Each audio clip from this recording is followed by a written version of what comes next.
हे यहोवा, अपनी प्रसन्नता से तूने मेरे पहाड़ को ढा और स्थिर किया था। जब तूने अपना मुंह फेर लिया तब मैं घबरा गया। बृहस्पतिवार 9 जनवरी 2025।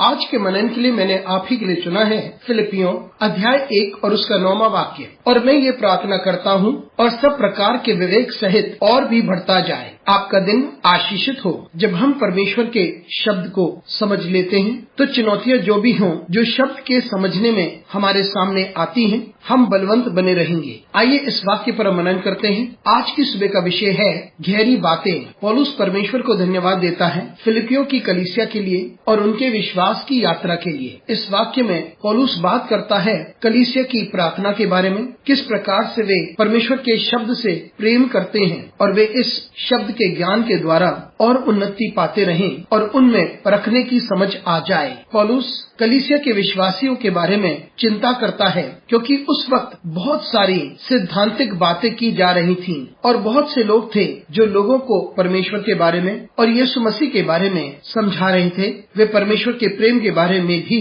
समझा रहे थे और बहुत से थे जो लोगों को भटका रहे थे अपने सिद्धांतिक विचारों के द्वारा। इसलिए पौलुस की चिंता ये थी कि यह लोग वचन में दृढ़ बने रहें ताकि वे जल्दी विचलित ना हो जाएं, क्योंकि बहुत सारे सिद्धांत उनकी आत्मिक यात्रा के लिए सही नहीं थे। इसलिए पौलुस की प्रार्थना ये है कि भेद करने की शक्ति उनमें आए ताकि वह उन बातों को स्वीकार करें जो सही है, जबकि उनके चारों ओर बहुत सारी गलत शिक्षाएं थीं। मित्रों, आज भी ये एक बड़ा चिंता का विषय है। बहुत से ऐसे हैं जो परमेश्वर के वचन का अनुवाद अपने ही तरीके से करते हैं और अपनी ही आवश्यकताओं को पूरी करने के लिए करते हैं। इतनी सारी चुनौतियों के मध्य में यह महत्वपूर्ण है कि लोग आत्मिक रूप से दृढ़ बने रहें कि वह इस बात का निर्णय ले सकें कि क्या सही है और क्या गलत है। हमें इस बात पर ध्यान देना चाहिए। हम परमेश्वर से सहायता मांगे, प्रार्थना करें और परमेश्वर को निहारें ताकि परमेश्वर हमारी सहायता करे